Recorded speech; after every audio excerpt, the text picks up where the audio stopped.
제 이름은 이영직입니다. 본격적인 강연을 하기 전에 제 살아온 얘기를 잠깐 말씀을 드리고 하는 게 좋을 것 같습니다. 저는 서울대 물리대를 나왔어요.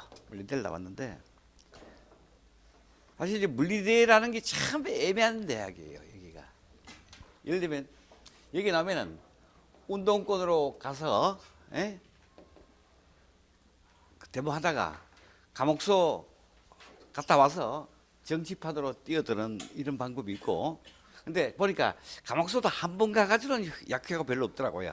한 두세 번, 서너 번 가야 약효가 좀 있고, 한 번을 가더라도 사형 선고를 받고 가면 괜찮아요. 뭐 이철, 유인태 이런 분들 좀 다 한 번 갔지만 약효가 확실하잖아요.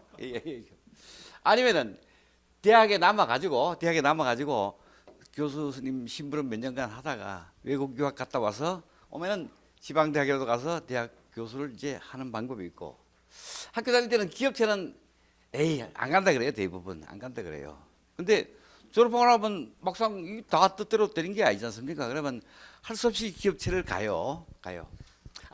그 전에 신문기자 하는 방법이 있어요. 신문기자. 예, 여기 신문사 여기 많이 있어요. 그래도 다 여의치 않으면은 이제 기업체 가게 돼 있죠. 저는 LG 그룹에 가가지고 한 17년 정도 이렇게 근무를 했었어요. 여기서 여러분들이 마케팅이라는 말은 흔히 많이 들어봤겠죠. 마케팅 팀장을 한 15년 정도 하고 다시 한국갤럽이라는 데 가가지고 기획조사실장을 한 2년 정도 하면서 그 당시만 해도 지금은 뭐 마케팅이라는 부서가 없는 회사도 별로 없고 이제 다들 이제 이해가 되는 부서지만 그 70년대 중후반 정도 해봐도 마케팅이라는 개념 자체가 확실히 확립되어 있지 않았을 때예요. 그래서 이거를 배웠고 다시 기획조사실장 기획을 하고 과학적인 마케팅을 하는 그 조사 기법 이걸 같이 배우고 있었어요. 17년 정도 월급쟁이를 하고 나니까 어떤 일이 있냐면 그때 40대 중후반 이제 되기 시작하잖아요. 그때 아주 갈등이 생기는 거예요. 인생이 이게 알량하게 월급쟁이로 끝내야 되느냐? 예? 요즘은 퇴직금이 있습니까? 기업체? 아니 전부 다 그렇죠. 그 알량한 연금 퇴직금 바라보고 평생을 이렇게 월급쟁이를 해야 되느냐? 아니면 남자가 이 세상에 태어나서 뭔가 내 이름으로 한 가지는 남겨놓고 가야 되지 않겠느냐라는 고민을 굉장히 많이 했어요. 아마 여러분들도 이 나이 되면 그러실 거예요. 근데 우리나라가 얼마나 보수적인 사회인가 하면요. 여러분들이 직장 다니시는 분, 그래도 잘 나가는 직장에 계신 분들 집에 가서 얘기해 보세요. 직장 다니십니까? 네. 집에서 사모님한테 나 때려치고 나도 뭐 한번 기업 한번 해볼래? 뭐 이렇게 해보세요. 대부분 반대합니다. 사모님은 반대하는 건 이해가 돼요. 자녀들도 어리고 한데요. 그 당장 먹고 살아야 되는데 어떻게 할 거냐 말이야. 예? 근데 친구들도 대부분이 반대를 해요. 친구들이. 나 처음에는 진정으로 반대를 하는 줄 알았어요. 나중에. 진정으로 나를 위해서. 그러니까 깊이 생각해 보지도 않고 반대를 하는데 그건 뭔가 하면은 혹시 이 친구가 따로 지가 생각하는 걸 해가지고 잘 되면 또 배도 좀 아플 것 같고 그런 면피 작전이에요. 안 되면은 내가 머리에서 하지 말라 그랬잖아. 그 소리 하기 위한 면피 작전일 수가 있다는 거예요. 그래서 남의 그런 고민을 충고를 할 때는 좀 그 사람의 입장에 대해서 깊이 생각을 해본 다음에 조언을 해라는 거예요. 근데 대부분 안 그렇습니다. 하다 그러면 대부분 하지 말라고 합니다. 대부분 그렇게 돼 있어요. 자. 그래서 한 2년 동안 고민을 하다가 포장마차에서 소주를 한 잔 딱 먹는데 어떤 영감이 딱 떠올랐어요. 해라 하는데 뭔지 모르지만 네가 가장 잘 할 수 있는 분야에 승부를 걸어라 라는 메시지 같은 게 딱 느껴지더라고요. 그래서 얼른 메모지를 꺼내가지고 내가 남보다 잘할 수 있는 분야가 뭔가 봤더니 남보다 앞서 배운 마케팅, 과학적인 시장조사 방법 이 두 가지 분야에다가 그리고 고등학교 정도 때부터 닦아놓은 글솜씨가 있더라고요. 글솜씨가 제 고향이 안동인데 안동에 가면 그 문인들이 많아요. 이문열이라든지 뭐 이런 식 그 문인들이 굉장히 많이 나와요. 또 김주영 씨라든지 이런 분들도 다 그쪽 출신인데 그 전통이 좀 문이 좀 강한 동네예요. 이태계 선생 영향을 받았는지 그건 모르겠고. 그래서 이때부터 닦아놓은 글솜씨가 있더라고요. 그래서 이 글솜씨하고 이 전문 분야의 지식을 더하니까 뭐예요? 전문 분야의 책을 쓰면 딱 되겠더라고요. 앞으로 여러분들도 무슨 일을 도전하더라도 내가 가장 잘할 수 있는 분야에 승부를 걸어라. 그게 성공 가능성도 가장 높지 않습니까? 아니어도 적어도 내가 상대적으로 그 비교 이론에 의해서 내가 상대적으로 남보다 나은 분야를 찾아라는 거예요. 예? 그게 성공 가능성이 가장 높다는 거예요. 그래서 그때부터 책을 쓰기 시작했는데 두 번째 책인가가 베스트셀러가 됐어요. 아마 여러분들이 소호라는 단어를 들어보셨을 거예요. 스몰 오피스, 홈 오피스. 그게 소위 요즘 벤처기업의 원조가 되는 그런 거죠, 이제. 그때가 IMF로 이제 그 많은 퇴직자들이 이제 사회에 쏟아져 나오는 그때였는데 컴퓨터 한 대만 가지고 혹은 아이디어만 가지고 조그만 오피스에서 아니면 집을 사무실 삼아서 할 수 있는 아이디어 사업을 이제 소호라 그러죠. 이 소호라는 단어를 우리나라에 퍼뜨린 장본인이 저예요. 이게 베스트셀러가 됐어요. 그러니까 그때부터 온 출판사에서 우리도 책 좀 써주십시오 하고 이제 그 주문이 오는 거예요. 주문이 와. 근데 주문이 오는 것도 그냥 주문이 오면 괜찮은데 꼭 봉투를 하나씩 들고 와서 주문을 선생님 우리도 책 한 권 써주십시오 그래요. 그 주머니 하나 쓱 뒤집어 넣어주고 간다고. 보면 뭐 1, 200 정도 되지 않습니까? 그러면 그것도 말할 수 없잖아. 또 술 좋아하고 글 좋아하는 글쟁이는 집도 술쟁입니다. 술꾼입니다. 글쟁이 중에 술 못 먹는다는 사람이 있으면 그건 젊을 때 너무 많이 마셔가지고 이미 위장이 고장난 사람들이에요. 아니 되게 그렇습니다. 그건 뭐 틀림없는 사실이에요. 그럼 뭐 또 큰 거 한 장 생기면 가만히 있습니까? 친구들 불러서 마시죠 이제. 한참 동안 순내게 마셔가지고 이제 술 맛이 이제 딱 뵐 때쯤 되면은 전화가 와요. 선생님 많이 진행되고 있죠? 이렇게 전화 와요. 출판사에서. 그럼 아직 시작도 안 했는데 이거 잘 되고 있어. 그래 놓고 그때부터 코피를 흘리면서 쓰는 거예요 이제. 아니 뭐 다 그런 건 아닌데 대부분 그래요. 그러니까 결국 물론 내 의지로 쓴 것도 물론 한 3분의 1 정도는 있습니다만은 많은 경우에는 하나가 유명해지니까 줄줄이 그 출판사의 계획에 떠밀려서 쓴 것이 지금 정확하게 저도 몰라요. 한 30여 권 되지 않았나 하는 생각이 들어요. 예. 그래서 내가 여기서 하나 드리고 싶은 말씀은 우리 속담에도 늦었다고 생각할 때가 가장 적당한 때다라는 말이 있지 않습니까? 저는 40대 중후반 돼서 글쓰기 시작할 때 이게 너무 늦은 게 아닌가라고 참 망설였어요. 지금 생각하니까 지금 제가 그 60대 초반, 초중반을 향해서 가는데 지금 생각하면 아이고 그 나이를 많다고 내가 걱정했던 내 자신이 부끄러워요. 그래서 늦었다고 생각할 때가 가장 적당한 때다. 여러분들이 정말 진정으로 내가 하고 싶은 것이 있다면 승부를 걸어라. 그런 나이가 60, 70대도 관계없다라는 말씀을 드리고 싶어요. 그 다음에 제 친구 중에 그 한의사를 하는 친구가 있는데 이 친구는 사람들이 걸어가는 걸음걸이 뒷품만 봐도 이 사람이 신체 중에 어디가 안 좋고 무슨 문제가 있다는 걸 거의 알아내요. 거의 알아요. 그래서 어떻게 그러냐, 어떻게 그걸 아냐라고 하니까 어떤 분야든지 한 10년 정도만 몰입해서 하면은 패턴이 보인대요. 그 뭐 전문적인 얘기는 난 뭐 소양이 어떻고 뭐 무슨 뭐 비장이 어떻고 그런 얘기 난 그 들었지만 잊어버리고 모르겠고 그 친구 얘기 중에 재미나는 것은 기억나는 거는 다리예요. 사람 중에는 숏다리가 있고 길다리가 있지 않습니까? 이렇게 있다면 사람이 얘기 때문에 두 가지 타입이 이제 있을 수 있겠죠. 이걸 가지고 이제 해석을 하는데 이 다리가 긴 사람은 우선 매사에 적극적이고 물론 행동도 적극적이고 재빠르고 또 육식성이래요. 육식성이래요.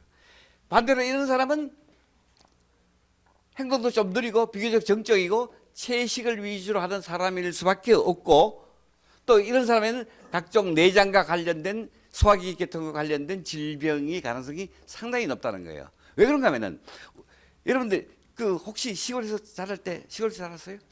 뱀 잡아봤어요? 뱀 껍질 위에 뭐가 남습니까? 아무것도 없죠.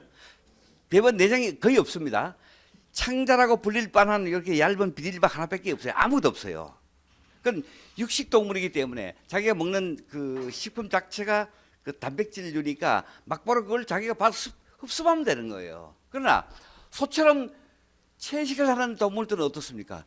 긴 소화기간이 필요하죠. 소 내장은 어떻습니까? 아주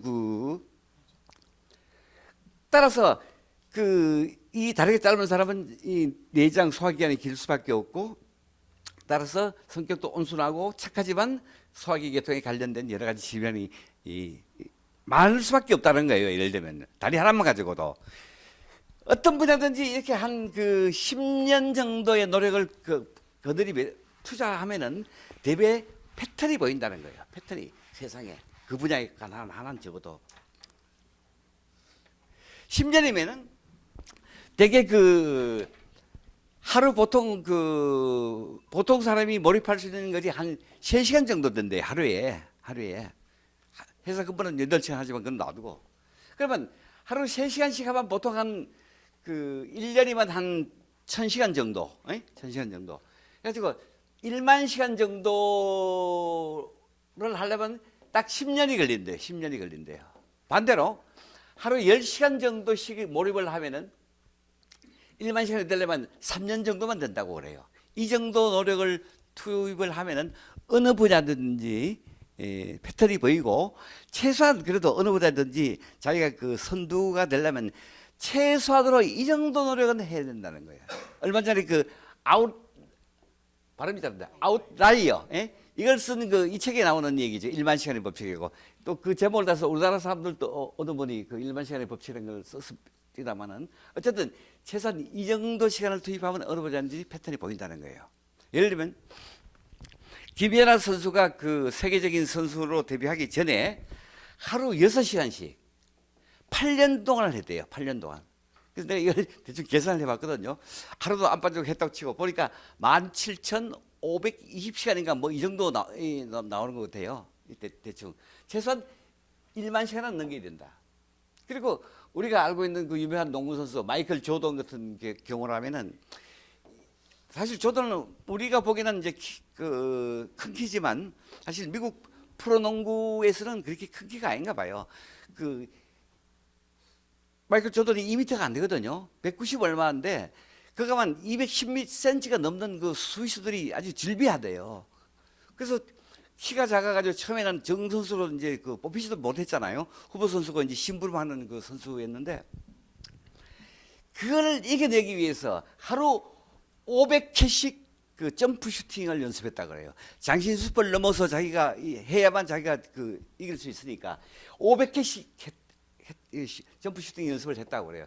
이 정도 노력을 기울이면은 어느 분야든 전문가가 될 수 있다라는 얘기고, 또 재밌는 어떤 사람이 계산하는지 모르겠는데, 보통 한 60세 전후에 이제 우리가 퇴직을 한다고 치면은 보통 건강하게 살 수 있는 나이가 한 20년 가까이 되지 않습니까? 요즘 수명이 길어졌으니까.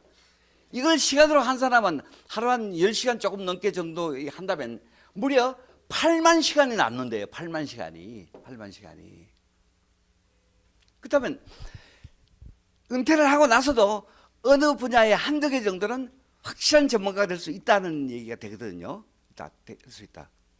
한 예로 옛날에 문공부 장관, 청와대 비서관하고 문공부 장관을 지낸 사람 중에 유주영인가 윤주영인가 하는 사람이 있어요. 윤주영인가 유주영인가 모르겠어요. 키 큰 양반 하나 있어요. 아마 박정희 대통령 시절이니까 아마 여러분 잘 모르실 거예요.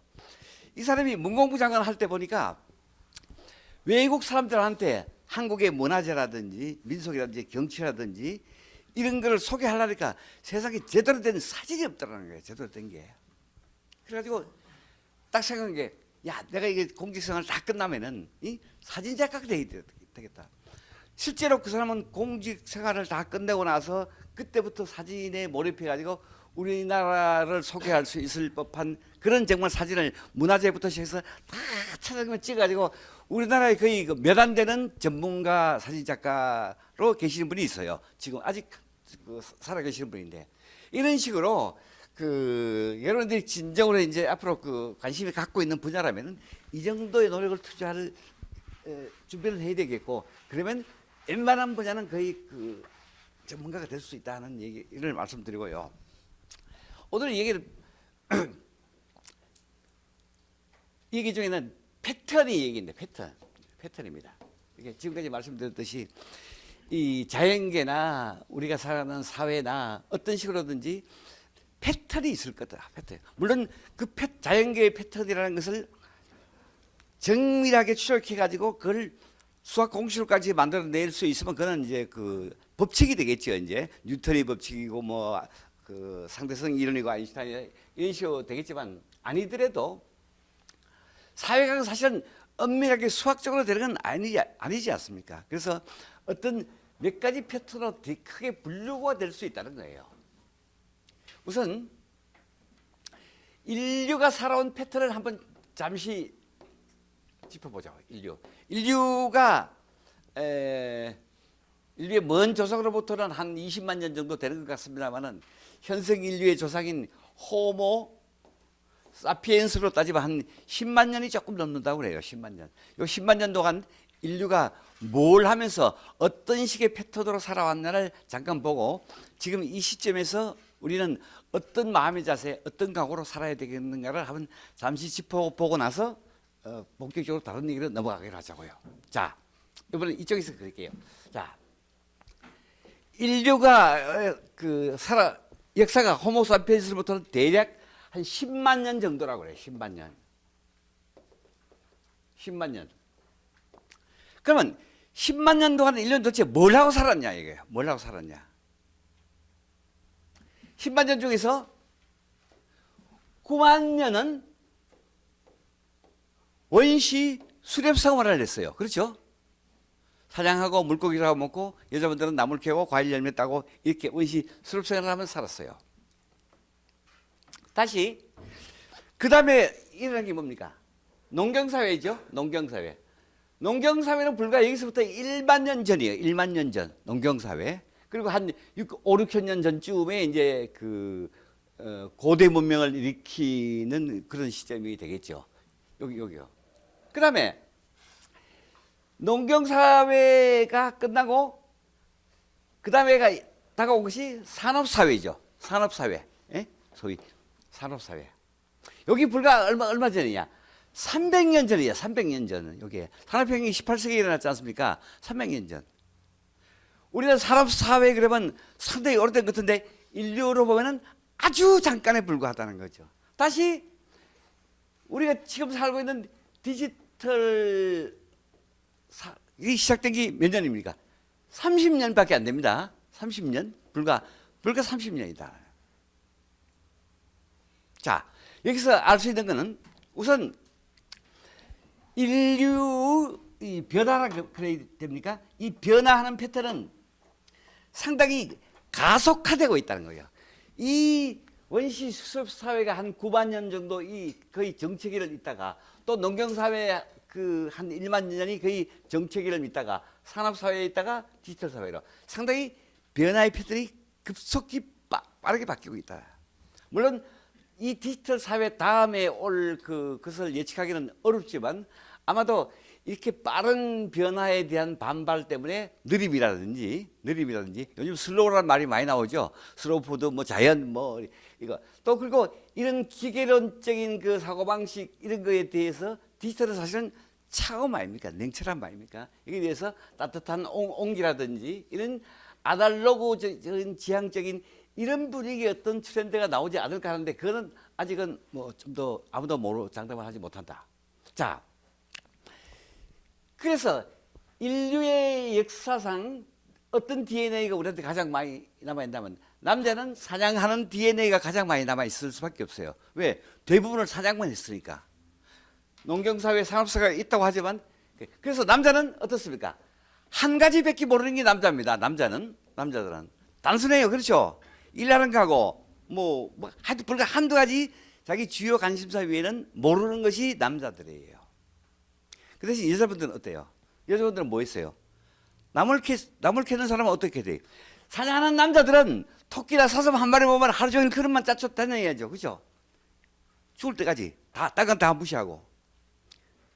그래서 남자들은 자칫하면 맹목적이 될 수 있는 거죠. 여자들은 한편 여자들은 나물 캐고 과일 떼니까 앞에만 보는 게 아니잖아요. 옆에도 보고 좌우 살피고 뒤에도 보고, 그죠? 또 왔던 길 다시 한번 되돌아보고. 그게 여자들이 사고방식이라. 그러니까 어디 그 사부님하고 외출할 때 어디 가자 이러면 그냥 어쩌서 잠바 걸치고 나가서 차 엔진 걸고 빨리 안 나온다고 고함 지르죠. 그죠? 그러면 안 되는 거예요. 왜냐하면 여자들은 DNA 자체가 앞뒤 양옆 뒤에 또 돌아왔던 길 다시 한번 살펴야 되는 DNA가 자리하고 있기 때문이라는 거죠. 이제 그런 식으로. 자, 지금 우리가 그 눈여겨봐야 될 것은 이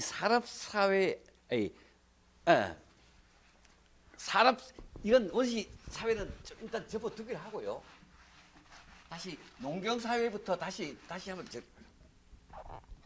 이 농경 사회, 산업 사회, 그다음에 디지털 사회 이렇게 이제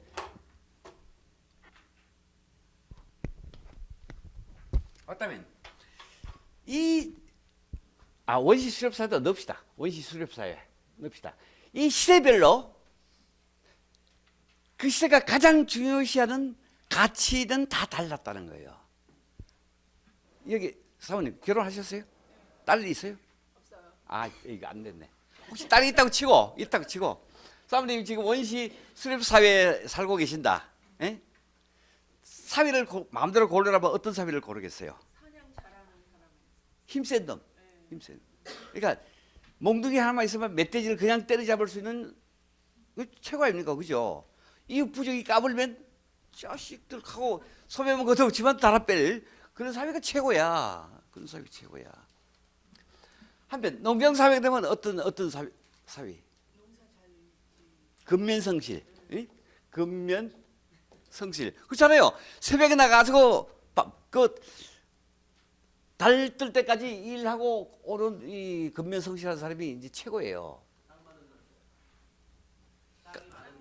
물론 그것도 그렇겠지만, 그건 뭐 계급이 생겨난 다음에 이제 지주가 일이지만 그냥 따진다면은 근면성실. 여기서는 성질 사나운 싸움꾼은 필요 없습니다. 괜히. 그 다음에 농경사회는 어떤 게 중요한가 하면 기억력이 많이 필요했어요. 기억력이. 왜 그래요? 농사를 지으려면 그 많은 농사의 종류별로 씨 뿌리고 걷어들이고 김매는 시기가 다 달라요. 그래서 뭐 예를 들면은 뭐 입춘이 지나면 뭘 해야 되고春분이 지나면 뭘 해야 되고 하지가 지나고 어쩌면 뭐를 해야 되고 뭐 완두콩은 강꽃 필 때 뭐 심고 메주콩은 강꽃 칠 때 심고 뭐 그런 식으로 옛날 사람들은 줄줄이 외우고 있었어요. 줄줄이. 자꾸 사모님을 찍어서 죄송한데 전화번호 외우는 게 몇 개 있어요. 스마트폰 생기고 난 다음에 하나도 못 외워요. 그렇죠. 그러나 집에 그 어머님이나 한 80, 80 가까이 되시는 분들 계시면 그분들은 자식들부터 시작해서 웬만한 사람 전화번호를 한 10대 개씩 기억하고 있어요. 다 기억에 의해서 이걸 하고 있다고요. 응? 기억력이 좋아야 돼. 그래서 이 농경사회에는 대부분 기억력 좋은 사람이 대부분 벼슬을 하고 사회 지도 계층이 됐다는 거예요. 그래서 아침부터 늦게까지 공자왈, 맹자왈 할 수 있는 사람이 벼슬을 했다는 거예요. 벼슬을 했다. 자, 한편 산업사회의 경쟁력은 뭡니까? 뭐가 경쟁력이에요? 산업사회의 경쟁력은 딱 두 가지입니다. 기술 개발하고 원가 절감입니다. 원가 절감. 남이 갖지 못한 기술을 가지고 있는 사람이 우선 이기죠. 아무도 텔레비전 못 만들 때 너 혼자 만들 수 있으면 이기잖아요. 자, 문제는 기술이라는 것은 인류 산업사회 역사상 30년 이상을 한 분야에서 그 정상을 지킨 기술이 없다. 30년 이상 지킨 기술이 없다. 텔레비전이 나온 지가 20세기 초쯤 되는데 그 당시 대한민국에서는 텔레비전이라는 게 뭔지 아는 사람도 별로 없었다 이거야. 그래서 지금 텔레비전을 가장 만드는 나라는 대한민국입니다. 자, 하나 정리. 기술은 어떤 분야든지 영원한 게 없다. 30년이 못 가서 후반한테 쫓기거나 최소한 평준화된다. 그것도 IT나 이쪽 분야로 옮겨오기 시작하면은 기술의 전파 속도는 점점 더 빨라지기 때문에 3년, 5년이 멀다. 뭐 웬만한 분야는 1년에도 몇 번 뒤집어질 수 있는 게 기술이다. 따라서 기술 하나에만 의존하는 기업은 절대로 영원하지 않다. 그래서 기술이 평준화된 분야에서는 좋은 브랜드를 가진 쪽이 이긴다는 거예요. 첨단 분야는 기술을 가진 쪽이 이기지만 평준화된 분야는 브랜드를 가진 쪽이 이긴다. 그 다음에 기술이 평준화되면 원가 절감을 할 수 있는 사람이 이기잖아요. 똑같은 물건을 더 싸게 공급하는 사람이 이긴다니. 산업사회 경쟁의 핵심은 이 두 가지예요. 이것을 가능하게 해주는 학문이 뭡니까? 논리적인 사고, 수학, 과학, 이런 논리적인 사고예요. 논리적인 사고. 소위 합리적인 사고. 이런 것이 산업사회에 지배하는 가치였다는 거죠. 그러다가 이 디지털 사회가 되면은, 그러니까 이 산업사회가 되면은 기억력도 아무런 쓸모가 없어져요. 산업사회가 되면. 기억력 좋아서 뭐 할 건데? 기술 개발에 도움이 돼, 원가 절감에 도움이 돼. 아무도 안 되잖아요. 그럼 기억력이 도서관 가면 다 있는데 뭐 그까지 뭘 잘잘 외우고 있어. 공자 명작 그걸 머리 아프고 왜 외워? 그 오로지 이 합리적인 사고로 기술을 개발하고 원가 절감하는 사람이 이겼듯이 이것이 디지털 사회가 되면 이것도 아무런 의미가 없어진다. 이것도. 그러니까 예를 들어서 그 새로운 그 소프트웨어 프로그램들이 담긴 CD 하나의 원가는 얼마입니까? 그 몇 센트도 안 돼. 몇 센트도 안 돼. 원가라는 개념 자체가 없어지는 거예요. 여기서는 뭡니까? 오직 새로운 아이디어, 창의력. 이것이 경쟁의 핵심 요소로 떠오르고 있다는 거예요. 자, 이걸 정리하고 이 두 개만 비교합시다. 이 두 개는 우리가 어차피 디지털 시대에 살고 있으니까. 그런데 우리가 농경사회를 지나서 산업사회를 지나서 이렇게 왔다고 하지만 사실은 그렇다고 뭐 농사 안 짓습니까? 아니잖아요, 그죠? 그 위 극복하고 그 위에서 산업사회가 일어서고 산업사회 기반 위에서 다시 디지털 사회가 형성됐다는 얘기지. 앞서 그것을 전혀 무시한다는 건 아니라는 걸 일단 염두에 두고요. 자, 산업사회가 있고 이 디지털 자꾸 지하이가 자꾸 빠질라 그래. 있다. 여기서는 앞서 말씀드렸듯이 논리적인 사고, 합리적인 사고, 아날로그적인 사고가 중요시 됐다. 여기서는 이 논리적인 사고도 필요 없다. 이 창의적인 아이디어 이것이 중요한 시대고 아날로그가 아니고 디지털인데 이 두 개의 결정적인 차이는 아날로그는 연속적인 개념입니다. 연속적인. 아날로그는 논리적인 사고이기 때문에 이렇게 하니까 이렇게 되더란 말이야. 그러면 이렇게 하면 이렇게 되지 않을까? 이 무한 논리적인 끊임없이 이어지는 논리의 사고가 아날로그적인 사고예요. 문제는 아날로그적인 사고는 아무리 끝까지 연장을 해도 여기서 새로운 아이디어가 나오지는 않는다는 거예요. 기존의 아이디어를 정교하게 다듬는 데는 도움이 되지만 아무리 연장을 해도 새로운 아이디어, 창의는 나오지 않는다는 거예요. 이게 아날로그의 한계라는 거죠. 반면에 디지털은 불연속적이에요. 어디서 뭐가 튀어나올지도 몰라. 옛날에 아주 20년 전에는 TV 채널 한번 바꾸려면 붙잡고 두두두두둑 돌려야 되잖아. 근데 요즘 뭐 그럼 앉아서 야 바꿔라 하면 휙 눌러버리면 되는 건데 이게 디지털적인 사고라는 거지. 이게 디지털적이야. 그리고 이것이 수직적인 사고예요. 수직적인 사고인데 여기서는 수평적인 사고다. 여기 가장 중요한 한 거라고 생각되시면 요 땅은 지고 요 두 개는 봅시다. 수직적이다, 수평적이다. 우리는 지금까지 말은 아니다 하면서 계속 수직적인 사고 체계에 갇혀 있어요. 요거는 뭔가 하면은 우리의 기업 문화나 군대 조직, 관료 조직이 전부 다 수직적인 구조로 되어 있지 않습니까?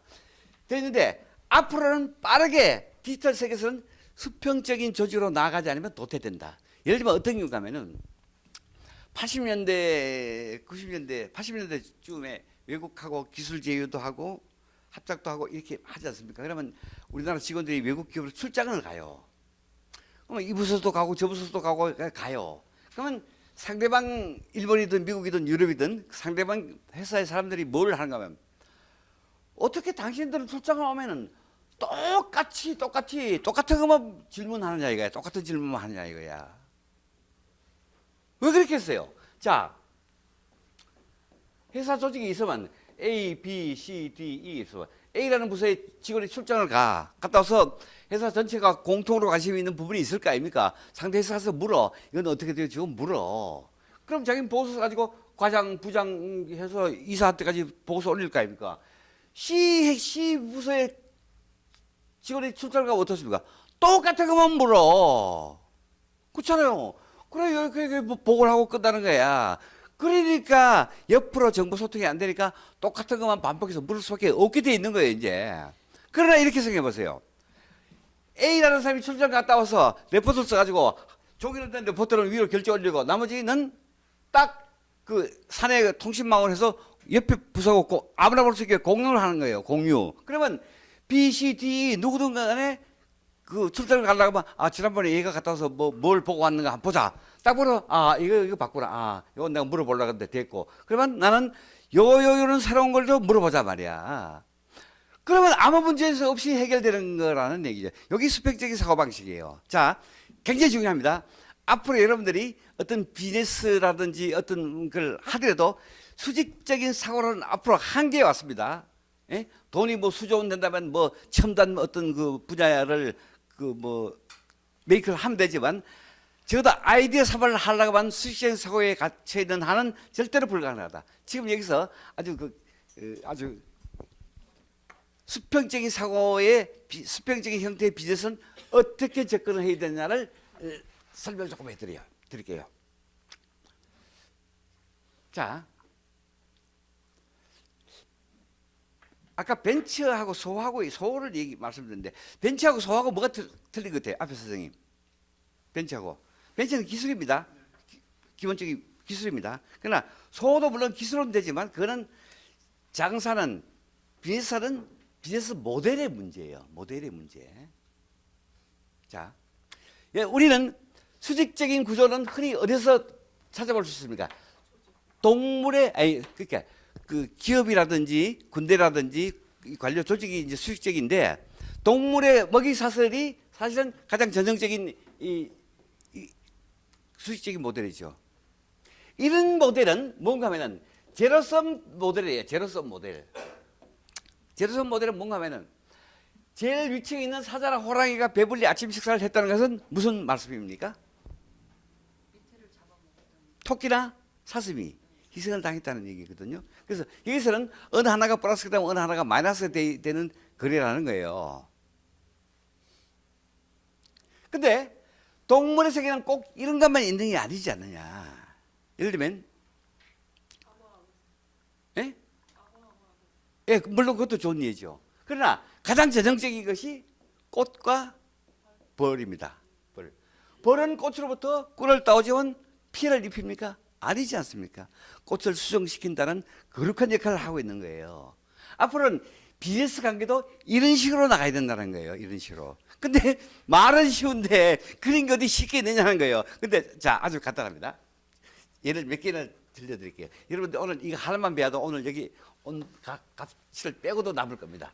이 좋은 얘기를 내가 굉장히 많이 준비해왔는데 이렇게 진도가 나가다는 이 3분의 1도 카드를 못 꺼내고 갈 것 같습니다. 자, 여러분들이 꽃집을 가보면은 전국 꽃배달이라고 막 다 써놨죠. 근데 실제로 여러분들이 꽃집에 가가지고 저 제주도든 부산이든 어디 아니면 좀 더 시골인 어디 경남 밀양군 무슨 산청 무슨 면에 여자친구가 있는데 생일 축하 꽃 보낼 수 있느냐라고 물어보세요.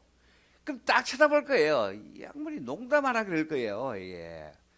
수도권이야 오토바이 타고 가면 되지만 그래서 사실은 안 되는 거거든요. 근데 이렇게만 간단해. 어렵게 할 거 없이 서울, 부산, 대구, 강주, 대전 이 대도시에 꽃집 하는 사람이 모여가지고 꽃을 표준화를 하는 거예요. 표준화. 예를 들면 이거 질기 많네요. 손이 질기. 예를 들면 생일 그 꽃이라면은 장미 무슨 꽃 무슨 꽃 꽃의 종류별로 또 꽃의 가격대별로 5만 원, 3만 원, 7만 원, 10만 원 뭐 이렇게 또 뭐 자기 시장에 가는 화는 정해져 있는 거니까 그건 됐고 또 기업집에 가는 화분은 되게 뭐 난이나 뭐 이런 거니까 또 뭐 됐고 이렇게 몇 가지를 표준화해요. 그럼 한 적어도 20개 미만으로 될 거예요. 그걸 샘플을 만들어 가지고 딱 그 사진을 찍어서 인터넷에 올려 가지고 이 사람들이 A, B, C, D, E가 공유를 하는 거예요. 이 사진을. 그래서 어떤 사람이 서울 와가지고 저 경남 어디 부산으로 그 여자친구한테 생일 축하 꽃다발 보낼 수 있습니까? 보낼 수 있지. 오늘 중에 가야 되는데요. 아니 30분이면 보내줄게. 도착시켜줄게요. 이래야 된단 말입니다. 그러면서 인터넷 당해가지고 자 꽃을 하나 선택하세요. 그러면 이 3만 원짜리 너무하고 그래도 최소한 5만 원짜리 내야지. 이래가지고 또 종류 뭐 안개꽃이냐 장미꽃이냐 뭐 이렇게 또 하나 딱 찍어요. 자 보내는 사람 주소 서울에 있는 김 누구누구 받는 사람 부산에 있는 김영미 또 자 그 리본에 쓸 문구에서 얘기해 주세요. 영미야 사랑해 생일 축하해 뭐 이렇게 딱 쓰면 되는 거예요. 그러면 됐습니다. 그러면 이 메시지를 가지고 부산으로 딱 인터넷에서 딱딱딱 보내죠. 그러면 부산에서는 한 건 왔네 하면서 야 김구나 오토바이 준비해라 가지고 딱 실어가지고 리본을 써야지. 붓글씨로 영미야 사랑해 생일 축하해 이래 이러면서 가지고 딱 리본 감아가지고 오토바이 실어버리면 30분이면 끝난다는 거예요. 예를 들면 요거는 이제 예를 들면 이런 거고 실제로 비즈니스 모델은 어떻게 해야 되냐. 꼭 벤처나 소 이런 첨단 분야만 그렇게 할 수 있는 게 아니라 앞으로는 산업사회에서 넘겨받은 제조업을 하더라도 이런 식으로 접근을 하지 않으면 상당히 어려울 수가 있다는 거죠. 그 대표적으로 성장한 기업이 나이키예요. 나이키. 여러분 나이키에 대해서 뭐 많이 아시겠지만 이 세계적인 브랜드지만 나이키는 세계 어디에도 자체적인 공장이 없습니다. 공장이 없어요. 있는 거라고는 본사 가면 빌딩 하나 하고 또 브랜드 하나뿐이에요. 나이키라는 브랜드 하나밖에 아무것도 없어요. 그렇고 처음에는 일본에서 생산해서 가다가 일본의 인건비가 오르니까 한국으로 왔다가 한국의 노산 분규 일어나고 인건비 높아지니까 어떻게 베트남으로 옮겨가지고 거기서 세계 다 공급하고 있지 않습니까? 앞으로 비즈니스 센터는 이런 식으로 옮겨갑니다. 이 전형적인 수평식입니다. 예를 들면 이 히스토리를 잠깐만 더 자세히 말씀드리면 이 나이키를 창립한 세 사람은 운동선수를 하다가 실패한 사람들이에요. 그러니까 어디 세계대회에 나와서 최소한 메달 몇 개 따야 은퇴하면 코치도 하고 감독도 하고 할 건데 맨날 후보 선수 근처만 그 넘나들던 사람들이 나이가 한 사람 넘어오면 어떻게 돼요? 아무도 못하잖아. 그러니까 배운 건 없고 말이야. 아는 건 그래도 운동 근처뿐인데 먹고 살 방법이 없냐 하다가 보니까 운동화를 만들어보자. 이 운동화라는 것은 스포츠 종류별로 모든 기능성이 다 요구하는 게 틀리다 이거야. 그 대신 농구 선수들도 일반 운동화 신고 뛰었거든요. 근데 알다시피 농구는 점프력이 가장 중요하잖아요. 그러면 여기다가 일반 운동에다가 찰고바 한 2장 더 되는 거야. 그럼 점프력이 훨씬 높아질 거 아닙니까? 그걸 가지고 자기들 안 하는 데는 운동선수를 뿌이니까 운동선수들 숙소 일본에서 생산해가지고 보따리 메고 그 선수들 그 숙소를 찾아가지고 야 이거 한번 실어보고 실어가지고 뛰어봐라 말이야. 뛰어보니까 확 다르거든. 그러면 일반 운동화 한 켤레 3만 하는데 운동선수들이 10만 원이라고 안 사겠어요? 가격이 문제 아니잖아 그 사람들은. 이래가지고 마이클 조던 내서가지고 이 광고를 하니까 세계적인 브랜드가 된 거죠. 이런 식으로 제조업을 하더라도 앞으로는 이런 식의 수평으로 전개해야 된다는 이 얘기입니다. 자, 이번엔 좀 더 중요한 얘기입니다. 잘 들으세요. 잘 들으세요. 이번에는 페더럴 익스프레스의 사례입니다. 페덱스라고 길거리에 간판 여러분 많이 보셨죠? 이 사례를 좀 말씀드릴게요. 이거는 그 벤처 기업을 하는 사람도 많이 연구해야 될 거고 특히 그 수평적인 개념의 비즈니스 모델로서 상당히 좋은 사례 같아서 좀 자세히 소개해 드릴게요. 자, 페더럴 익스프레스는 여러분들이 아시다시피 항공화물입니다. 주요 도시별로 항공화물을 운송해주는 회사예요. 자, 잠시 여러분들이 항공화물을 각 도시별로 운송해주는 회사를 경영하는 사장님이라고 생각해봐요. 잠시 동안만. 그냥 A, B, C, D, E 편의상 5개의 도시가 있다고 쳐봐요. 5개 도시가 있다고 쳐봐요. 이 5개 도시 간에 항공화물을 운송해주는 회사의 사장님이다. 잠시 생각해봐요. 여러분들이 어떤 비즈니스 모델로 접근하겠어요? 뭐 뻔해. 할 것 없어. 도시마다 우선 지점을 하나 만들겠죠. 지점을 하나 만들어. 그래 여기서 물건을 접수받을 거 아닙니까? 접수받고 여기서 접수받으면 어때요? A에서는 B, C, D, E로 갈 걸로 분류해가지고 B로 가는 비행기 뜰 때 실어보내고 C로 뜰 때 실어보내고 다시 딴 데서 똑같이 하겠죠. B에서는 접수하는 게 A로 갈 거 이렇게 분류를 쭉 해놨다가 A로 가는 비행기 뜰 때 실어보내고 그러면 하루 동안 접수한 모든 항공화물이 목적지에 다 도착하려면 비행기 몇 대가 필요한지를 한번 따져보자고요. 자, 몇 대가 필요해요? 갈 때 하나, 올 때 하나, 2대 필요하죠? 여기도 갈 때 하나, 올 때 하나, 2대 필요하죠? 5개 지점에서 2대씩 나머지 4곳으로는 다 보내야 되니까 4. 이건 얼마야? 8, 40대 비행기가 필요하죠? 그렇죠? 근데 이 비즈니스 모델을 만든 스미스라는 젊은 친구는 이렇게 생각한 거예요. 꼭 이렇게 해야 되느냐. 여기다가 미지 공간에다가 X라는 가상의 지점을 설정한 거예요. 여러분들이 각 지점에서 접수를 다른 지역으로 보낼 화물을 접수받으면은 여기서 분류한다고 궁상 떨지 말고 일로 전부 다 막바로 직결시키라 이거야. 분류하지 말고. 그러면 비행기 직결시킨 데까지 비행기 몇 대가 필요해요? 5대 필요하죠. 여기서 분류를 하는 거예요. A로 갈 거, B로 갈 거, C, D, E로 갈 거. 그러면 A로 갈 때 비행기 분류한 다음에 비행기 뜰 때 실고 하면 목적지에 도착할 때까지 몇 대 필요해요? 총 10대가 필요하면 되죠. 10대 필요하죠. 자, 여러분들이 40대 10이라고 생각하지만 천만의 말씀. 이거는 예를 든 모델이고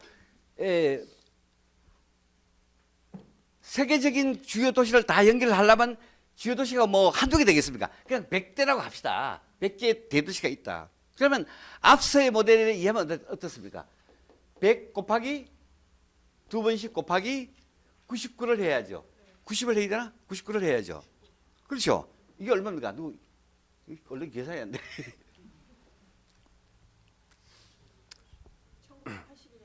1980이라는데요. 1900? 하여튼 1980? 하여튼 좋습니다. 대충 이 정도 될 거예요. 근데 이 스미스라는 사람이 생각한 모델로 하면 몇 대가 필요해요? 비행기. 100개 도시면은. 비행기 200대만 하면 되지. 자, 그렇잖아. 그럼 자, 비행기 1980대가 뜨고 내려야 일이 끝나는 비즈니스 모델하고 비행기 200대가 뜨면 되는 모델하고 경쟁을 하면 어디가 이겨요? 200대. 이거 할 것도 없지 뭐. 그래서 페덱스는 이 비즈니스를 론칭하자마자 세계 항공업계를 단숨에 평정해버린 아이템이 됐다.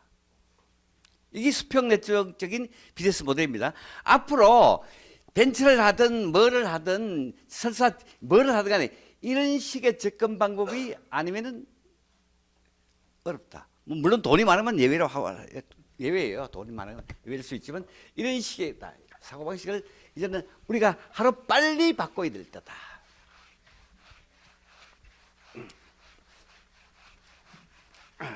자, 패턴이라는 것은 어떤 패턴이 되려면 어떤 대칭적인 요소, 반복,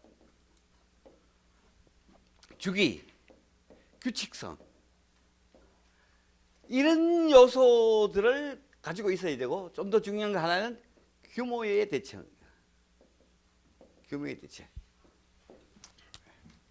이 자연이든 사회이든 이런 식의 요소들이 이를 갖추고 있어야만 패턴이라고 읽고 있었는데, 우리가 하늘에 떠 있는 구름을 보면은 친숙하죠. 어쩌다가 어떻게 하다 생각하지 대부분은 친숙하게 느껴진다고요. 그건 왜 그래요? 옛날에 봤던 거하고 어떤 점에서든지 비슷하다는 거죠. 대개는 규모의 대칭인 경우가 상당히 많아요. 규모의 대칭인 경우에. 이 규모의 대칭은 자연계에도, 예를 들어서 자연계의 산은 어떻습니까? 대충 이런 식으로 돼 있지 않습니까? 그죠? 이런 식으로 돼 있어. 그런데 이 산의 모양은 한 부분을 가지고 확대해도 역시 똑같은 모양이 되는 거예요. 이거를, 그러니까 거대한 무슨 뭐 그 백두대간을 축소하면 어느 산 한 줄기의 모습하고 같아지고, 이걸 확대하면 백두대간 전체의 모습이 되는 거고, 주식시장도 이게 1년 동안의 주식시장이라면 이걸 축소해보면 어느 한 달의 패턴과 거의 흡사한 걸 가진다는 거죠. 이것이 이제 규모의 대칭인데, 사실은 자연계나 사회 현상들은 이런 규모의 대칭을 가지는 것이 상당히 많다. 대부분이다. 그 하인리히라는 사람이 있어요. 하인리히라는 사람이 내놓은 법칙인데, 이 사람은 뭔가 하면은, 이 사람은 보험 관계되는 산재보험 그쪽 분야에서 이제 오랫동안 사건 사고들을 이제 분석하면서 재밌는 법칙을 내놨는데, 큰 사건 하나가 일어나면은 그 뒤에는 자잘고레한 사건, 이게 신문 방송에 대대적으로 떠드는 사건 정도라면은 그 뒤에는 신문 방송에 날까 말까 하는 사건 29개가 지나간다는 거예요. 그리고 다시 그 뒤에는 이 사건으로까지 이어지지는 않았지만 사건으로 이어질 법한 경우가 300번 정도 지나간다는 거예요. 이게 통계적으로. 이래가지고 이 1대 29대 300은 전부 다 규모의 대칭을 이룬다는 거예요. 규모의 대칭을 이룬다. 그래서 우리가 사회적으로 어떤 큰 사건이 난다면, 아이고 저럴 수가 있냐 하면은 하고 이제 혀를 끌끌 찰 사건이 일어난다면은, 사실은 그 뒤에는 우리가 모를 뿐이지 작은 사건이 29개 있고 언제든지 그 사건으로 이어질 수 있는 것이 300개 정도 된다는 거예요. 이렇게. 자, 이거는 사회적인 패턴입니다만은 가장 정확하게 수학으로 공식으로 나타낼 수 있는 것들이 이제 대부분 물리학의 이제 법칙들입니다. 물리학의 법칙들. 뭐 뉴턴의 그러니까 천재들과 보통 사람의 차이는 뭔가 하면, 천재들은 아주 무질서한 속에서 어떤 규칙성을 찾아내는 사람들이에요. 찾아내는 사람들. 뉴턴 같으면은 그 사과가 떨어진다는 단순한 그 사실을 가지고, 물론 직접 사과가 떨어지는 걸 보고 하고 중력을 생각했던 건 아니고, 사과는 왜 떨어질까 이런 생각을 했겠죠. 이제 그러다가 찾아낸 것이 만유인력의 법칙이고, 그 만유인력의 법칙을 추적해 본 결과 두 물체 사이에 작용하는 만유인력의 법칙은 질량의 곱에 비례하고 거리의 제곱에 반비례한다라는 이 만유인력의 법칙을 이제 만들어 놨고, 우리의 그 위대한 아인슈타인 선생 같은 경우에는 이 시간과 공간은 독립된 존재가 아니고 서로 맞물려 있는 상대적인 시공간이다라는. 근데 요건 잠깐 이 얘기를 하고 넘어가야 될 것 같아요. 이 삼사성 이론이 처음 나왔을 때 정도만 해도 이거를 이해할 수 있는 사람은 10명도 안 됐다 그래요. 물리학자들 중에서도 10명도 안 됐다고 그래요. 근데 지금은 한 중학교 정도, 2학년 정도만 이해할 수 있는 그 수준이. 오늘 내가 간략하게 설명해 드릴 테니까 집에 가서 자녀가 계신 분들은 자녀한테 설명해 주시고, 아니면 여러분들 상식을 위해서도. 자, 중학교 2학년, 아니 국민학교 책에도 나올 거예요. 자동차가 달리는 거리는 어떻게 계산해요? 달리는 속도 곱하기 달린 시간. 80km씩 3시간 달렸다면 24km를 달렸다 이래야 되죠. 달린 거리를 S라고 속도를 V라고 시간을 T라고 하면은 V 곱하기 T는 S가 될 거고, V는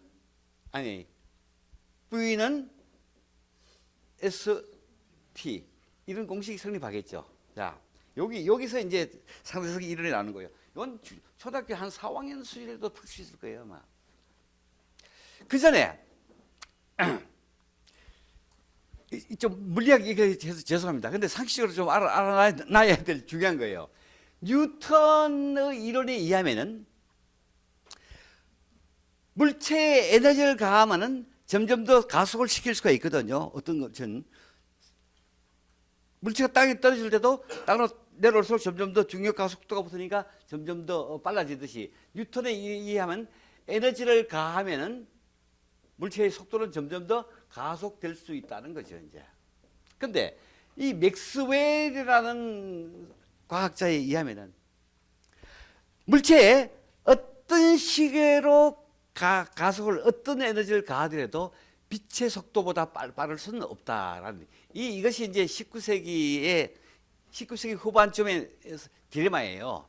뉴턴에 의하면 어떤 물체든 무한대까지 가속시킬 수 있는데 맥스웰에 의하면 빛의 속도 이상은 절대로 안 된다.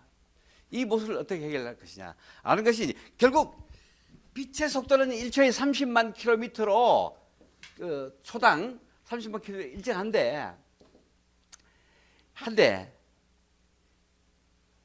다른 모든 물리학자들은 왜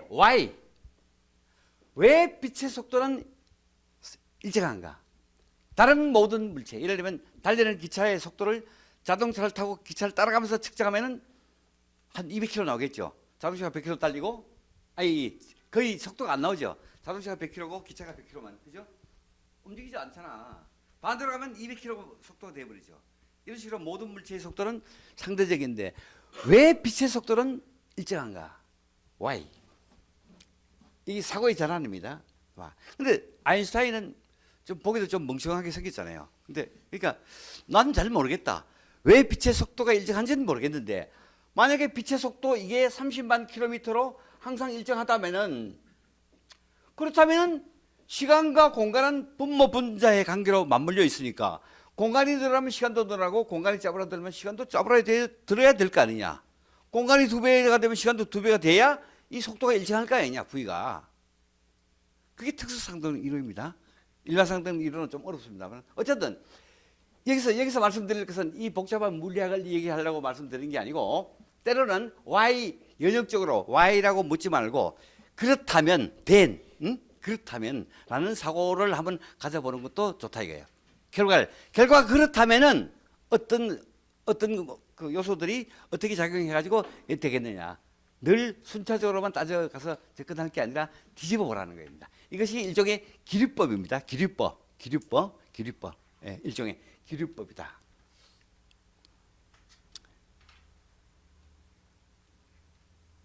이게 소크라테스가 많이 쓰는 그 방법이죠. 소크라테스가 많이 쓰는 방법들이죠. 예를 들면 기류법을 가지고 이제 이게 그만합시다. 다른 얘기로 넘어갑시다. 제가 카드를 한 12장 가져왔는데 이런 식으로 얘기하다 보면 한 서너 장도 못 꺼내. 이제 한 석 장째 꺼내는 중입니다. 석 장째. 자, 사회적인 현상으로 돌아가서 자연계는 물론이고 사회도 1차적인 요인에 의한 현상들은 전부 다 대부분 정규분포를 나타낸다는 거예요. 정규분포. 이게 뭔가 하면은 한 반에 학생들의 키, 그러면 여기 있는 사람도 좋고 학생들의 키의 평균이 170이라고 합시다. 170이다. 그렇다면은 아무리 적어도 120에서는 제로가 된다 이겁니다. 물론 뭐 특수 장애에 있는 사람은 일단 제외하고 한다면은 정상적인 분류하에서 120까지도 안 가겠죠. 한 130 정도 되면 제로가 되겠죠. 다음에 아무리 커도 210 정도에서는 완전히 제로가 되겠죠. 이 사례수가 제로가 되겠다. 이게 정규분포예요. 정규분포는 중심을 가닥으로 반듯한 종모형을 대충 이루고 있지만 종모형이 꼭 반듯하지 않더라도 분명히 어떤 제로가 되는 구간이 분명히 있다. 여기 자연계나 사회에서 1차적인 요인에 의한 차이입니다. 사람의 신장이라든지 신장의 체중이라든지 이런 것들이죠. 그런데 문제는 사회 현상들은 1차적인 요인이 증폭된다는 거예요. 증폭된데 여기 대먹임 어떤 분이 그랬더라고요. 대먹임이라는 용어를 내 책에서 처음 봤다 그러는데 이걸 우리말로 영어로는 피드백이라 그래요. 피드백 그러면 여러분들이 막연히는 알겠는데 뭐 좀 딱 들어밖에 가슴이 와닿지 않잖아요. 이건 대먹임이라고 쓰는 게 정확해요. 무슨 말인가 하면 자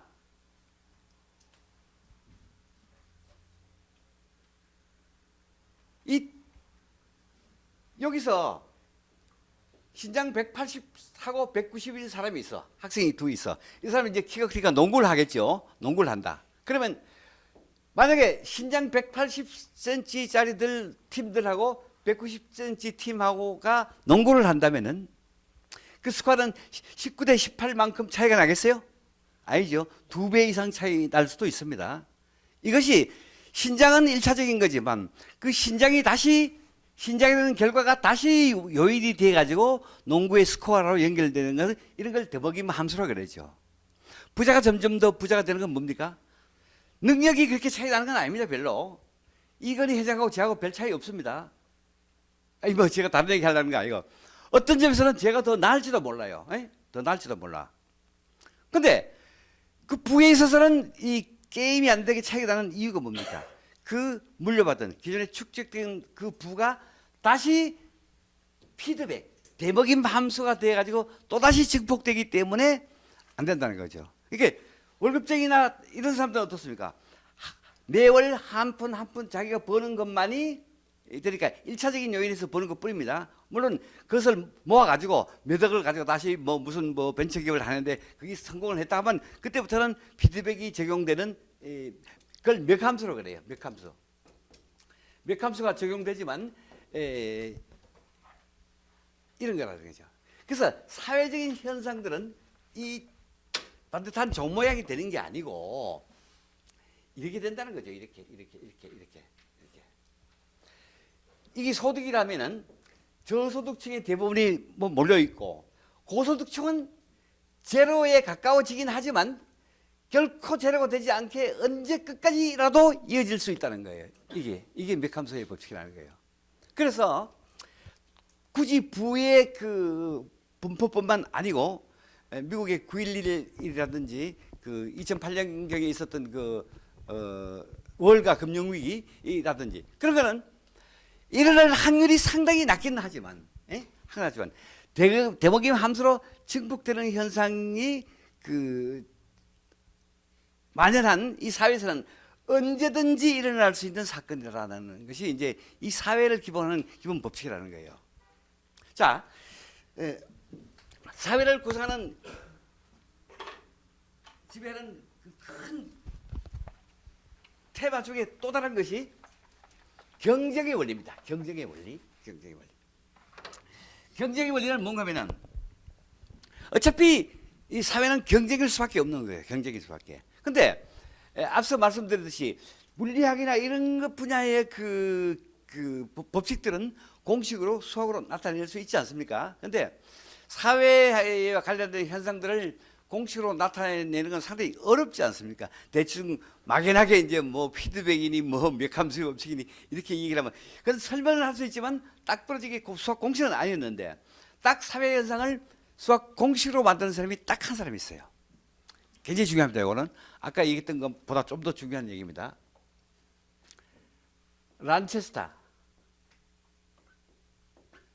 란체스터의 법칙이라는 사람입니다. 아까 물론 그 란체스터의 법칙은 잠깐 물 한 잔. 이 란체스터라는 사람은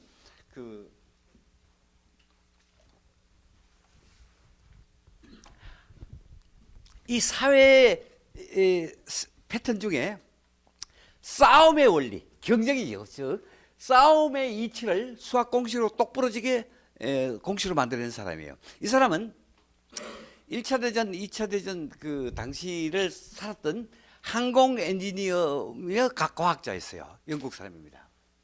근데 이 사람은 항공기를 설계할 정도로 상당히 그 뛰어난 엔지니어였으면서 기술자였고 이론가이기도 했나 봐요. 근데 실제로 그 세계 최초로 항공기 간의 전투가 벌어졌던 것은 1차 대전 때 서부 전선에서 최초로 이제 공중 전투가 일어나기 시작했는데, 이 양반은 자기가 직접 항공기를 설계했으니까 그 전투 싸움의 결과에 대해서 상당히 관심이 많았을 거 아닙니까? 그러니까 근데 이 사람은 전쟁 중에 있었던 모든 공중전 사례들을 다 분석했어요. 여기 어떤 법칙이 나올 수 없을까를 이제 연구하는 거죠. 이제 자, 이렇습니다. 자, A라는 국가가 있고 B라는 국가가 있습니다. 공중전 얘기입니다. 편의상 A를 영국이라고 치고 B를 독일이라고 칩시다. 도보 해협을 사이에 두고 많이 싸웠으니까. A에서 5대의 비행기가 출격했어요. A1에서부터 A5까지 5대의 비행기 출격했어요. 그다음에 B 쪽에서는 3대가 출격했어요. B1부터 B3까지. 자, 3대 출격했어요. 두 항공기의 전투 능력이 똑같다고 가정하는 거예요. 그러면 어느 쪽이 이기겠어요?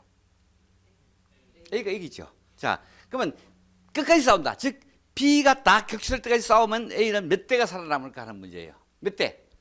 빨리 얘기해요. 예? 다? 네 대요. 근데 보통은 2대여야 되지 않습니까? 2대. 처음에는 이 B의 전투기가 다 격추했는데 자기들 비행기가 4대가 살아남더라는 거예요. 그래서 야, 내가 설계한 비행기가 성능이 좋아서 그런가 보다라고 기분이 좋았는데, 그 다음 전투에서 보니까 반대의 결과가 나타나는 거예요. 이쪽 전투기가 5대 출격했고 이쪽 전투기가 3대 전투기 해보니까 아군은 다 격추되고 상대방은 역시 4대가 살아남더라는 거예요. 그렇다면 자기의 가정이 틀렸죠. 전투기 성능이 좋아서 그렇다는 건 아니죠. 이걸 이제 수학적으로 풀기 시작해서 다시 자 풀어보자고요. 잠깐. 이거는 고등학교 한 1학년 정도의 수학 실력, 확률 문제 정도로만 풀 수 있는 문제예요. 간단히 풀어보자고요. A1이 B1으로부터 사격을 받아서 격추될 확률은 얼마입니까? A1이 B1으로부터 격추될 확률 5분의 1입니다. 5분의 1. 왜? B1은 5대 중에 한 대를 쏠 테니까. 그죠? B1뿐만 아니고 B2, B3로부터도 똑같은 피격 확률을 갖고 있으니까 A1이 곱하기 3을 하면 돼요. 결국 H에 있는 모든 비행기가 격추될 확률은 5분의 3이에요. 반대로 B1이 격추될 확률은 A1으로부터 격추될 확률은 얼마입니까? 3분의 1이에요. 3대 중에 한 대를 쏠 테니까. 그렇죠? 3분의 1, 3분의 1. 5대로부터 똑같은 피격 확률을 갖고 있으니까 곱하기 5를 하면은 3분의 5예요. 결국 A 대 B의 피격 확률은 5분의 3 대 3분의 5. 통분하면 15분의 9 대 15분의 25가 되죠. 없애버리면 9 대 25가 된단 말이에요. 피격 확률이 9 대 25니까 생존 확률은 얼마야? A 대 B의 생존 확률은 25 대 9가 되죠. 자, 그러면 B의 전투력이 제로가 될 때까지 싸운다면 어떻습니까? 양쪽에서 9를 빼면 되죠. 그러면 A 대 B의 그 남은 전력은 16대 제로가 되죠. 전투력은 비행기 3대를 자성하면 9가 됐고 5를 자성하면 비행기 대수를 자성하면 그 전투력이 되죠. 25가 됐죠. 25가 됐죠. 결국 16이라는 전투력입니다. 비행기 대수가 아니고 16이라는 전투력을 비행기 대수로 환산하면 어떻습니까? 루트를 씌우면 되죠. 아까 제곱을 했으니까 루트를 씌우면 이렇게 돼서 이것이 싸움의 법칙이에요. 이게 란체스터의 제2법칙입니다. 제2법칙이에요. 이걸 분석해 2개의 법칙이 있는데 이걸 해석을 좀 해보자고. 해석을. 자, 이거는 일반 사회에서 흔히 알고 있는 싸움의 양식이죠. 이걸 대기업이라고 쳐요. 시장 점유율도 많이 가지고 있고 자본도 많고 한 대기업이요. 대기업하고 이제 새로 시작하는 신생기업이나 아니면 중소기업하고가 여기는 어떤 전제가 깔려 있어요. 어떤 전제가? 전면전으로 표현한 게 전면전이라는 개념이 포함되어 있어요. 전면전, 토탈전. 강자와 약자가 전면전을 가지고 총력으로 싸우면은 이거는 약자가 어떤 경우에도 이길 수 없다는 거예요. 어떤 경우도 이거는 세상 어떤 경우도 안 된다. 불가능이다. 그렇다면은 약자가 이길 방법이 없느냐 이거예요. 없느냐. 만약에 약자가 이길 방법이 없다면은 한 번 일어선 재건 영원해야 되고 한 번 일어선 기업은 영원히 커나가야 되잖아. 그런데 역사는 안 그렇지 않습니까? 항상 흥망성쇠. 이런 약자는 이런 싸움을 하지 말라는 얘기입니다. 하지 말라는 얘기야. 그럼 어떻게? 월남전에서 미국이 전력이 약해서 졌습니까? 아니죠. 그 많은 전투기 그 엄청난 무기를 가지고도 왜? 이 약자인 그 당시 베트 월맹 그는 게릴라전을 했지 않습니까? 게릴라전을 숲속에 바위 틈에 계곡에 물 마시고 풀뿌리 캐먹고 소금 앉아가지고 하루를 버티면서 저기 가까이만 쏘는데 그거 어떻게 당해요? 게릴라전이다. 아프간 전쟁 때 그 세계 최전투기 당시 세계 최전투기가 F-22라 그랬대. F-22였다고 그래요. F-22였는데 이것이 두 대가 파견됐는데 한 번도 출격을 못했대요. 왜? 그 아프간 그 산악지대 계곡에 숨어 있는 게릴라들을 향해서 F-22가 떠서 뭘 하겠냐 이거예요. 그래서 약자는 절대로 이런 그 강자와 전면전을 해서도 안 된다. 근데 기업의 사례를 보면 대부분의 약자들이 오히려 강자인 척하고 그 흉내를 내면 안 돼요. 약자는 절대 흉내를 내면 안 된다. 그래서 정리하자면은 이 강자는 어떻습니까? 약자를 넓은 벌판으로 불러내 가지고 광역의 넓은 지역에서 단 한 방 쏘기 네 가진 무기 다 가지고 나와라. 우리도 다 가지고 갈게 해서 단 한 판으로 총력전을 싸워가지고 최단시간에 깨부셔야 된다 이거야. 반대로 약자는 절대로 같이 싸워서도 안 되고 무기를 달리하거나 싸움의 장소를 달리하거나 싸움의 방법을 달리하거나 철저히 달리 이 세 가지가 다 다르면 적어도 지지는 않는다. 싸움의 방법을 달리하라. 무기를 달리하라. 싸움의 장소를 달리하라. 그러니까 결국 강자는 이렇게 전선이 길지 않습니까? 전력이 많더라도 이 많은 전력을 오라 나도 갖게 하고 이렇게 싸우면 이거는 게임이 안 되지만 이 긴 전선을 유지하고 있는데 여기서도 찝찝거리고 여기서 그리고 온 사방 벼르기처럼 이렇게 물고 강자를 귀찮게 하라는 거예요. 강자를. 이것이 소위 뭡니까? 마케팅에서 말하는 차별화 전략, 세분화 전략입니다. 마케팅이 이루는 근본적으로 이 두 줄입니다. 마케팅에서 차별화, 세분화 그 외엔 별 얘기 없어요. 나머지는 다 그럼 사례들이고 자기들 하는 얘기들이라는 거죠. 자, 이번에는 조금 그 단계를 좀 뛰어넘어가지고 이거 잘 공부하세요. 사실은 이 얘기를 이번 책에 넣었어야 되는데 앞서 그 사회하시는 분들이 소개해 주셨듯이 제가 란체스터의 법칙이라는 제목의 책을 별도로 쓴 게 있어요. 그래가지고 넣으면 또 그 얘기도 중복되고 또 그런 것이 있어서 제가 넣진 않았습니다만은 요 란체스터 법칙은 다시 한번 그리 멀지 않는 시간 내에 다시 한번 그 리바이벌 그럽니까? 다시 한번 각색 정리해서 다시 한번 쓰려고 그래요. 제 책 얘기 나온 얘기 중에는 이 진화론에 대한 얘기가 많이 나오고 있습니다. 진화론. 아마도 진화론에 대한 얘기는 논쟁은 지난 150년 동안 아마 가장 치열한 논쟁 중에 하나였어요. 기독교 믿으세요? 진화론 믿으세요? 안 믿죠? 당연히 안 믿어야죠. 진화론 믿으면 창조론을 부정해야 되니까 안 믿죠.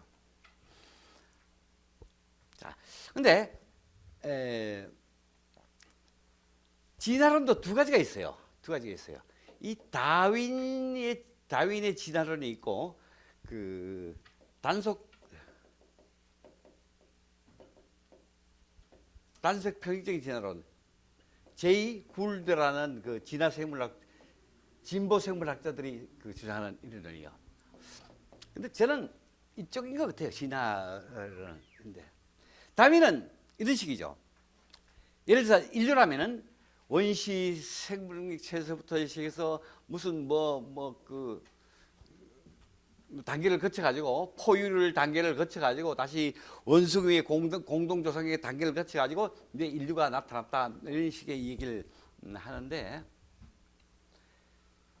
이 진화론이라는 것은 생물학적인 진화론을 말할 듯하는 건 아닙니다. 제가 말하는 건 이거는 사회 변화의 패턴도 그 진화적인 패턴을 피할 수 없다는 얘기고 그 형태는 단속 평행에 상당히 가깝다는 얘기예요. 이거는 점진적으로 어떤 목표 같은 걸 예를 들어서 설정해 놓고 단계별로 점진적으로 이렇게 진화해 왔다는 겁니다. 물론 뭐 이것도 맹점이 많죠. 이제 뭐 그러면 왜 중간 단계의 화석들이 줄줄이 왜 나와야 되는데 안 나오느냐. 뭐 그렇다면 지금도 원숭이가 갑자기 사람으로 변하는 뭐 무슨 기적이 일어나야 되는데 왜 요즘은 그런 게 없느냐. 뭐 이런 식의 얘기를 합니다만은 그게 아니고 제 생각은 이 진화는 이 개구리뛰기라는 거야. 개구리뛰기. 개구리 뜀박질이야. 개구리는 어떻게 뜁니까?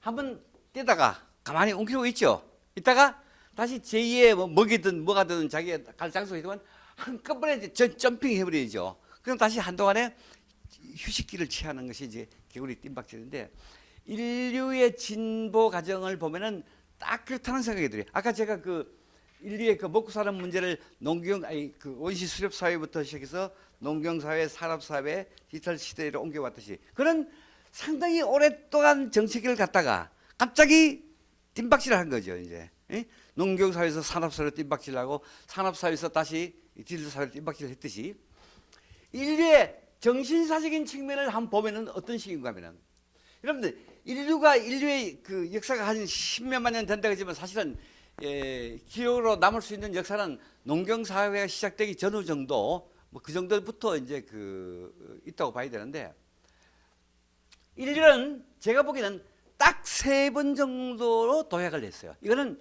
인류뿐만 아니고 개인의 삶도 그런 것 같아요. 주위에서 돈 벌고 출산해서 한번 보세요. 젊을 때 그렇게 열심히 해도 안 되더니만 어느 순간 뭘 하나 우리 연대가 맞아 떨어져가지고 탁 일어서잖아요. 그죠? 이 사람의 그것도 그걸 운이라고 하면 운일지도 모르겠습니다. 사람의 삶도 인류의 삶도 아니면 그 자연계 생명체의 진화도 이런 식으로 개구리 띠처럼 일시적인 오랜 동안 정치기를 거쳐서 일시적인 도약을 하는 게 아닌가 하는 생각이에요. 자, 예를 몇 가지만 들어보자고요. 인류 역사상 정신적인 측면만 볼 때 가장 위대한 시기가 언제 같아요? 정신적으로. 정신적으로. 공자맹자 나오는데, 예, 딱 3번입니다. 기원전 5세기입니다. 5세기. 기원전 5세기 어떤 일이 있었어요? 도대체 어떤 일이 있었어요? 우선 서양의 그리스에서는 탈레스로부터 비롯해서 탈레스는 최초의 과학자라고 분류되죠. 수많은 그 과학의 요즘 오늘날 과학의 밑거름이 될 수 있는 과학자들이 이제 아낙시 만들어서 아낙시 뭐 이런 사람들이 나타났고 다시 소크라테스부터 시작해서 플라톤, 아리스토텔레스 이 등등의 사람들이 놀랍게도 그 최초의 원자론자인 데모크리투스도 이 기원전 5세기 사람이라는 거예요. 그 데모크리투스의 원자론은 물론 요즘에 말하는 원자론과는 조금 차이가 있습니다만은 그래도 최초로 원자론이라는 것을 개념을 제시한 사람이 이 사람들. 이 그리스도는 굉장히 그런 점에서 사실은 서양 문화는 그리스 문명이 없어서는 이건 불가능했어요. 영국의 철학자 화이트헤드 그 양반 같은 경우에는 지금까지 서양 문명은 플라톤 철학의 주석에 불과하다라고 말했을 정도로 이 그리스 문명은 그렇게 위대했다. 똑같은 시기에 중국에서는 어떻습니까? 뭐 알다시피 춘추 전국 시대 아닙니까? 춘추 전국 시대 700년이 넘는 그 전란의 그 시기였죠. 그 전란의 시기에 이 천하의 대란을 해결하기 위한 해법을 들고 나온 사람이 소위 공자맹자 같은 소위 그 제자백가들이었다는 거죠. 그 당시에 그리스 못지않게 많은 사상가들이 나타났죠. 여기에 그치지 않는다. 인도에서는 어떤 일이 있었어요? 불교의 창시자, 불교, 자연학교의 창시자, 내지 인도의 위대한 사상이 형성된 시기도 전부 다 이 기원전 5세기였다는 거예요. 기원전 5세기. 한편 여기서 그치지 않고 이란 쪽으로 이렇게 넘어가면 짜라투스트라가 등장하죠. 짜라투스트라 니체의 책에 나오는. 어쨌든 이 시기는 인류 역사의 정신적인 시기고 지금도 동양 역사에서는 이것밖에 더 있습니까? 지금 우리 인문학품이 일어나는 게 뭡니까? 오로지 고대 이 당시 기원전 5세기에 중국에서 일어났던 사상들을 한번 반추해보자. 일본에서 일어났던 인도에서 일어났던 불교적인 사상을 오늘날 관점에서 다시 한번 되짚어보자는 얘기 아닙니까 이게. 그 집에서 기원전 5세기는 실로 위대했던 시기다. 그 다음에 아까 어느 분 얘기했습니다만 그 르네상스 시기, 그 다음에 18세기를 전후한 시기에 있었던 과학혁명 시기. 그 많은 천재들이 나타나서 수많은 과학의 법칙들을 만들어내고 정립했던 그런 시기가 바로 기원전 18세기. 이 세 번밖에 없었다는 거죠. 도약의 시기. 그래서 그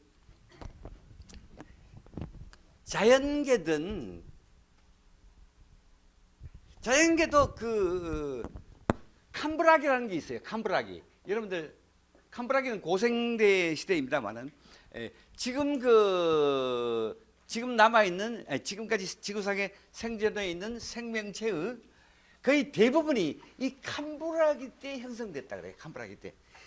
그 이전까지는 그 생명종을 분류하는 그 분류 방법이 가목, 종속 이렇게 되지 않습니까? 그때까지는 불과 3목 정도에 불가능했대. 그 이전까지는 이것밖에 없었대요. 근데 이 캄브라기라는 그 전환기를 맞아가서 무려 38종으로 대대적으로 거의 폭발하듯이 생명종들이 늘어났다는 거래요. 그 진화론을 공부하는 사람들은, 연구하는 사람들은 어떤 식의 얘기하는가 하면 생명체라는 것은 환경이 좋으면은 개체수가 늘어난다고 해요. 개체수가. 반대로 종의 다양성은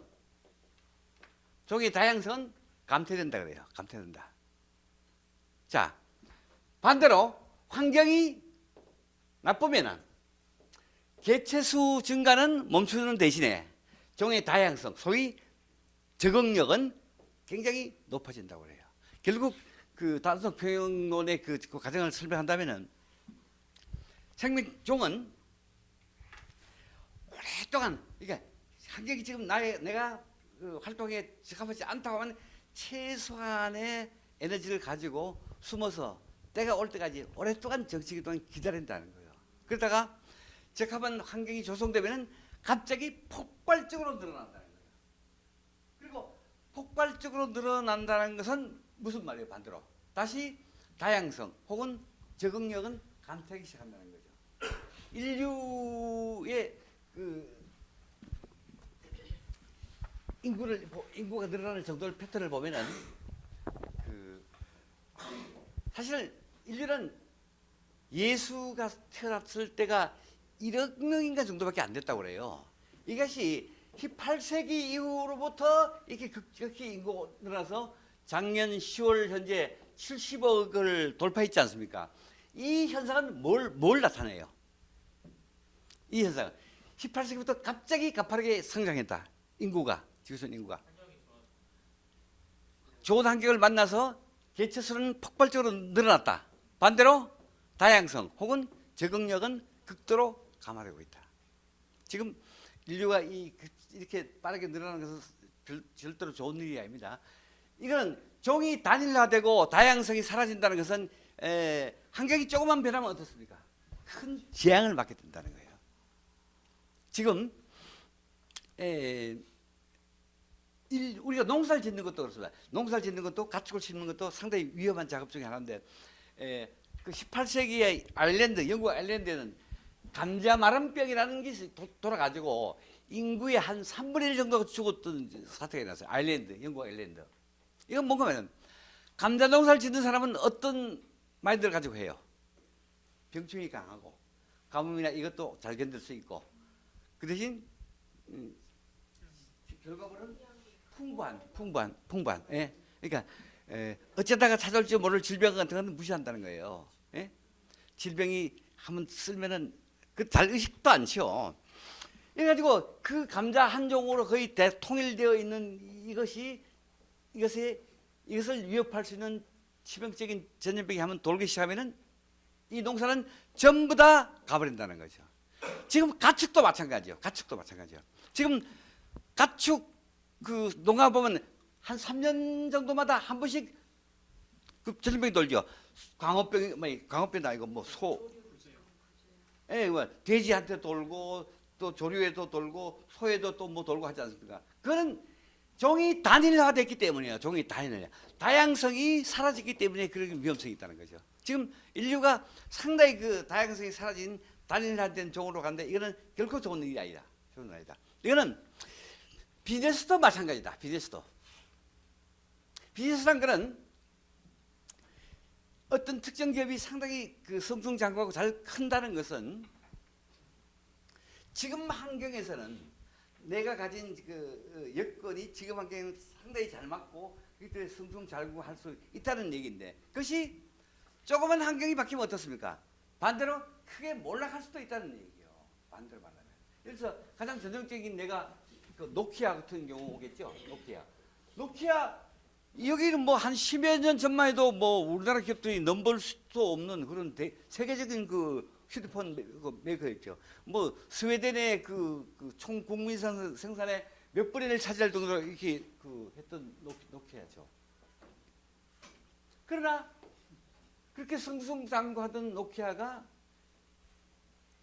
환경이 기반 기술이 디지털로 바뀌는 과정에서 적응을 제대로 못한 탓에 하루아침에 지금 무너지고 있는 그런 것이다. 지금 우리나라 가장 잘 나가고 있다는 삼성전자는 반대로 하면은 가장 취약할 수 있다는 거예요. 예. 자, 혹시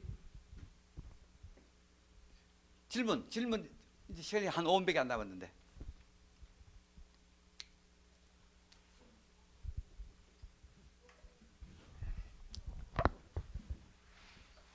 자, 정리를 하죠. 지금 제가 그 앞부분에서 그 여러분들이 아마도 제일 관심 있어 하는 부분이 경제 경영 뭐 마케팅 비즈니스 뭐 이쪽인 것 같아서 그쪽 이 얘기를 좀 많이 하다 보니까 다른 부분이 많이 빠졌습니다. 사실은 이 책은 패턴에 관한 얘기를 하면서 그 비즈니스나 이런 건 사회 분야 중에 하나에 불과하고 사실은 자연과학 전반에 대해서 생물학에 대해서 상당히 그 여러 분야에 대해서 비록 개론적이지만 상당히 다양하게 다루는데 아마 여러분들이 관심 있는 분야가 그럴 쪽이 많을 것 같아서 그런 얘기에 조금 포인트가 맞아진 듯하고요. 혹시 제 책을 가지시면 한번 꼼꼼히 더 읽어봐 주시고 그 책에 제 메일 주소가 있는데 메일로는 제가 아주 성실히 자세하게 답변을 많이 드릴 수가 있어요. 예, 여기서는 그래도 이걸로 강의 마치고요. 예, 여러분들 좋은 하루 되겠습니다. 감사합니다.